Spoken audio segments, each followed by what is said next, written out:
Hello everyone, and welcome back to the History of Africa podcast. I'm your host, Andy. In our last episode, we examined the rise of a new neighbor for Kilwa, the nearby colony of Songomnara. Even after Kilwa's economy began to recover after global gold prices began to climb again, the nearby settlement of stone buildings at Songomnara continued to prosper as well. While the early 15th century was a period of economic prosperity for Kilwa, though, it will not be an era without problems. Let's venture into an era of unprecedented instability, as the power of the Sultanate itself is threatened more than ever before. This century will change the trajectory of Kilwa's history forever. Season 4, Episode 14, The Unstable 15th Century Part 1, The Age of the Viziers arrives. In the first half of the 15th century, the once struggling Sultanate of Kilwa was once again economically ascending. Its grand mosque, the greatest symbol of decay and lost economic potential following its collapse, had been repaired to its former glory. However, while the economy was experiencing a boom period, Kilwa was about to experience the biggest political upheaval in its history, ultimately bringing the classical age of Kilwa to an end. But before any of that happened, Kilwa was doing quite well under one of its most enterprising and successful leaders, Suleiman ibn Muhammad. Now, when Suleiman ibn Muhammad first came to power in the early 1420s, that was around the time that Kilwa was just beginning to re-emerge, not only from a long economic depression, but also from a brief period of civil war. Throughout the latter years of the 14th century, amid the economic downturn, a series of succession conflicts had began to bloom in Kilwa. This civil conflict largely hinged on two branches of the reigning Mahdali family, who were pitted against each other in the conflict. These were the Wasil branch of the family and the Mahdi branch of the family. Now, these guys are going to be pretty dang important, so I want to pause for a minute to highlight where the greatest generational beef in Kilwa gets its start. This entire Wasil Mahdi dispute can trace its origins all the way back to 1356, with the grandsons of the great Sultan Abu Malahib. So that year, one of the sons of Al-Mawahib, the one who famously said that the generous one is gone, when talking about his austere policy of ending the Sultanate's generous gifts to its subjects, well, he died after more than 2 decades of ruling Kilwa, and apparently he did so in a way that didn't make succession especially clear. 3 different guys, each descended from different branches of the royal family, would make their claim to the throne. Now, it's not super clear from the historical record exactly how they were related, since the chronicle doesn't explicitly identify their relationship, though interpretations of Kilwa's chronology will range from calling these guys brothers, to cousins, to a combination of 2 brothers and 1 uncle, or maybe 2 brothers and a half-brother, or maybe 2 brothers and a cousin. Yeah, that's more than a little confusing. But fortunately, how exactly they relate to each other isn't super important here. No, what matters is that they don't resolve this problem easily.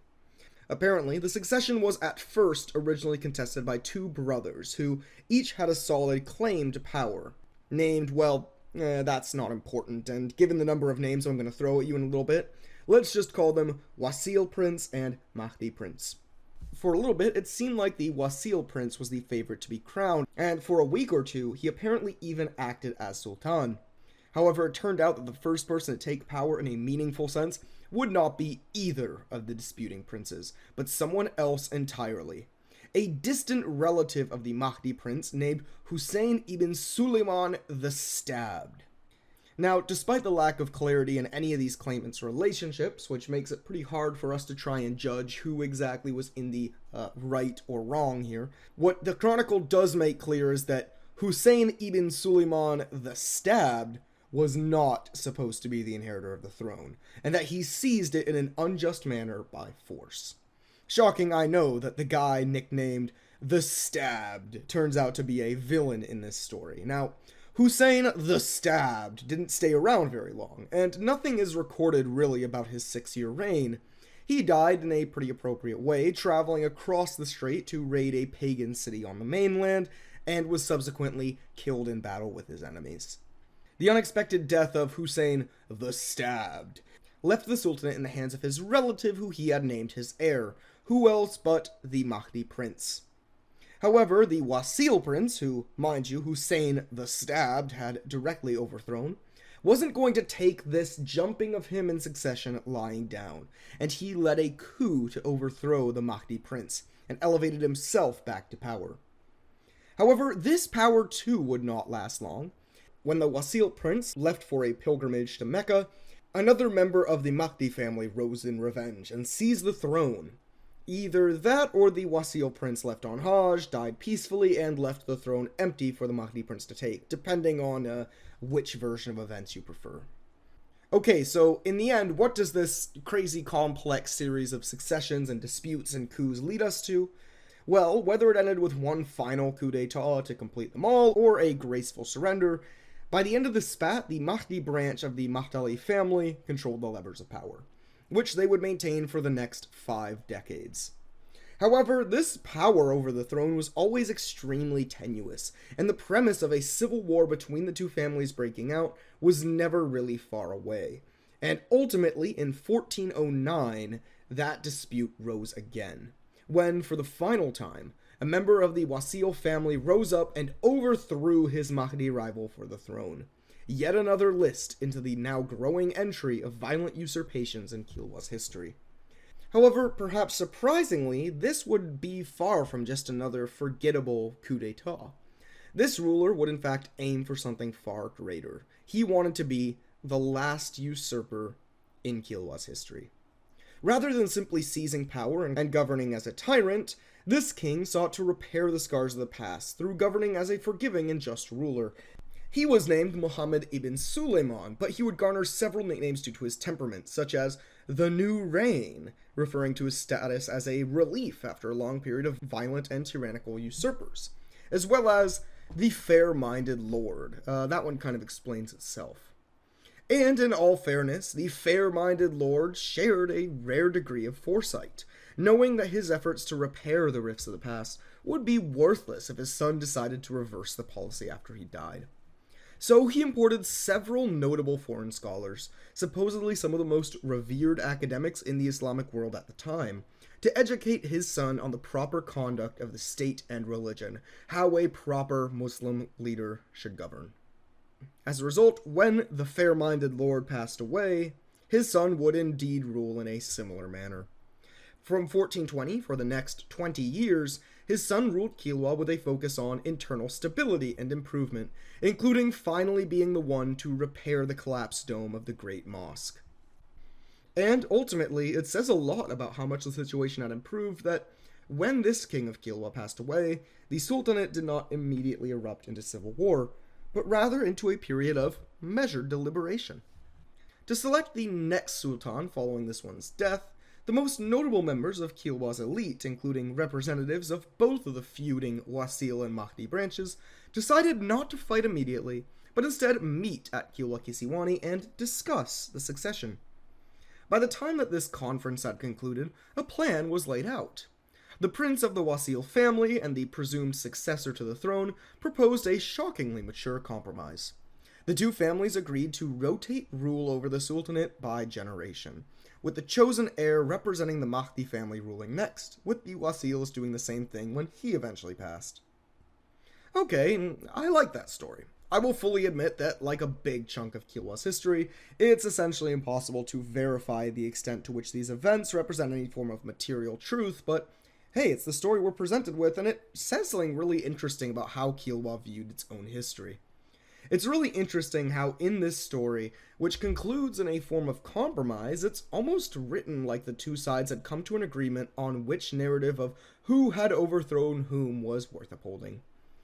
In the recollection of events that the Chronicle shared, neither family is totally exonerated from the violence. Nobody is made out to be the good guy or the bad guy, and everyone at least once leads an illegitimate usurpation to overthrow the other. Neither family is the triumphant victor, and neither is the vanquished villain. The story just sounds almost like a teacher talking to two children after a playground fight. Did you do anything wrong in this situation? And did you do anything wrong? You guys agree to be more respectful in the future, and okay, you can make up and go back to playing together. However, while this compromise seems like it might be a happy ending, it was not. and this brokered compromise fell apart almost immediately. See, it had been agreed that a member of the Mahdi family would be elevated as the next sultan, but the question of which member remained open. And almost immediately after the conference concluded, 3 separate princes of the Mahdi family began to compete over who would be the one to inherit the status of sultan. The nobility of Kilwa had generally come down on the side of the eldest of the 3 brothers, a guy named Ismail ibn al-Hussein, and backing him in taking the role of sultan. However, his 2 younger brothers, named Suleiman and Muhammad, continued to vie for the position. In an effort at a compromise, Sultan Ismail gave his brothers important titles, naming Suleiman as Vizier, the chief advisor to the Sultan, and Muhammad as the Emir of Kilwa Kisiwani, essentially the most powerful noble governor position, who governed the home island and acted as its most important legal and judicial authority. Those positions were enough to satiate the 2 brothers, and the 3 formed a powerful triumvirate that would dominate Kilwa's politics throughout this period. Now, the biggest test of the triumvirate would come in the form of, you guessed it, another succession conflict. A cousin of Sultan Ismail had tried to brew up a new conspiracy to overthrow the Sultan and elevate himself to the throne instead. But this conspiracy was sniffed out by the triumvirate almost immediately. Okay, count 1 for this new system of government. I mean, they managed to avert a pretty big crisis. See, this cousin did not simply give up. Instead, he left Kilwa and began to look for more powerful allies to help him in a second go-around, and he would soon find one. The Sultan of Tumbatu, the powerful city on Zanzibar, from which the Mahdali family could likely trace its origin, had been nominally aligned with Kilwa as something of a loose vassal or tributary, with its active sultans likely being direct relatives of the sultans of Kilwa, but in a distinctly junior position.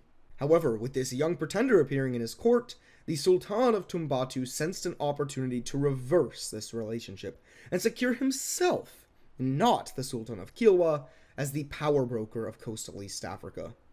The Sultan of Tumbatu met with the cousin of the Sultan, and together they brewed up a plan. The 2 arranged a strategic marriage, with the cousin pretender marrying into the Tumbatu Sultan's family through an arranged matrimony with his daughter, integrating the 2 already related royal families even closer together. Then the 2 would launch a military invasion of Kilwa and elevate the cousin pretender to the throne. Then the child of the cousin / the grandchild of the Sultan of Tumbatu would take both thrones after the 2 had died, and unite Tumbatu and Kilwa officially, becoming the most powerful ruler East Africa had ever seen. However, before this plan could get underway, the ever-alert triumvirate caught wind of this new invasion plan as well. Presumably with the help of some spies in the court of Tumbatu, they were alerted to the brewing invasion plan, and heard that one specific royal prince would be tasked with leading the invasion as a general. While Tumbatu at this point had actually a bigger army than Kilwa, Kilwa's powerful economy would be their rescue. To ward off the attack, the Vizier Suleiman cleverly sent out a substantial bribe to the general, and, just as the invasion set sail, the vast majority of Tumbatu's army suddenly averted course and returned home, without alerting the cousin pretender. Seeing that his grand army had abandoned him for a few bribes after arriving in Kilwa, he tried to disguise himself, but rumors soon began to spread of his arrival. An island-wide manhunt began, and soon the cousin pretender was arrested and brought before the Vizier Suleiman. And it was here where the Vizier would flex his power within the triumvirate. Despite the Sultan personally demanding that the pretender be executed, instead Vizier Suleiman, with the agreement of Emir Muhammad, insisted on reducing his sentence to a mere house arrest. In successfully overruling the Sultan, the Vizier Suleiman and Emir Muhammad showcased their ability to utilize these previously largely symbolic positions as real vectors of power. The power of the Sultan was quickly waning, and the power of the Vizier was waxing. Through their positions of power on the island, Vizier Suleiman and Emir Muhammad began to further secure their grasp over Kilwa Kisiwani's military and nobility. Over the next 10 years of Sultan Ismail's reign, the 2 established a network of power within Kilwa. One of the ways they did this was by strategically opting for a more merciful image of those just people who would pardon the enemies of the king, and turning those they pardoned into essentially people who owed them their lives, and therefore must be a cadre of loyal servants. The old pretender cousin who was arrested is one example. He would soon end up finding himself pardoned even from house arrest, and became a powerful and steadfast political ally of the vizier and emir upon his release from house arrest. By the time that the sultan passed away, Vizier Suleiman and Emir Muhammad were ready to spring their trap and end any pretense of being mere secondary rulers. When the nobility of Kilwa convened to crown a new sultan, which, according to their old power-sharing agreement, would have to come from the Wasil family, the brothers launched their coup. Vizier Suleiman and Emir Muhammad declared that they would not be leaving power. Initially, Vizier Suleiman attempted to elevate himself to become the next Sultan of Kilwa, but he immediately realized this wasn't the best idea. Emir Muhammad, who had served as a more local face and prominent leader on the island, as well as a figure associated with justice and righteousness, was going to be a much better choice than the scheming vizier known for sending out bribes. Instead, Emir Muhammad claimed the sultanate. While much of the nobility sided with the emir, now Sultan Muhammad, a large chunk opposed this move as the power grab that it was. And instead, they would try to elevate a Wasil family member as the next sultan. The result was no mere small power struggle, but a bloody, year-long civil war, which ultimately ended in the defeat of the brothers, and in the end, they were either executed or banished, depending on your reading of events. The chapter of these brothers, Vizier Suleiman and Emir Muhammad, is a fascinating era of Kilwa's history. In some ways, it doesn't differ too much from the many old succession disputes that Kilwa had faced before, with one member of the royal family attempting to overthrow another and establish themselves as the new face of power. However, this chapter is a little different in that it represents a new trend that will become a recurring motif for the rest of Kilwa's history. As the wealth and power of Kilwa grew, so too did its bureaucracy, and these once largely symbolic positions were now becoming truly powerful and beginning to represent true material influence, capable of even challenging Kilwa's traditional nobility and sultan. While the success of the brothers Suleiman and Muhammad were ultimately short-lived, the brothers are going to be the start of an enormously influential new trend, and they will be far from the last members of Kilwa's bureaucracy to leverage their position to advance their own power. In our next episode, the age of the vizier will truly arrive, when several powerful bureaucrats follow in these brothers' footsteps and enter into a period of outright vizier rule. Thank you for listening to the History of Africa podcast. If you like our show, then we would greatly appreciate if you could help support the show and our project of freely available online history education. You can do this by supporting us at patreon.com/historyofafrica, providing us a rating or review on Spotify, Apple Podcasts, or iTunes, or by sharing the podcast with anyone who you think might enjoy learning about African history. This episode is brought to you by our supporters on Patreon, including Naomi Kanakia, Iofagbamie, Dimitri, Alexander Travis, Bibi Milliam, Conrad Schwenke, Pascal Nwakocha, Joe Maxwell, Nkechi Nwabodike, Kwadwo Amankwa, Douglas Harder and Sherry Robinson, Craig Bolton, Samuel Badou, Ghassan Firjiani, Kitty, Mac T, Kelvin J. Norris, Ellen Fisher, Jessica, Tariq Beetleman, Yannick Bolnet, and Shixnay Brennan, among others. Thank you all for supporting the show. It really, really, really, really means a lot.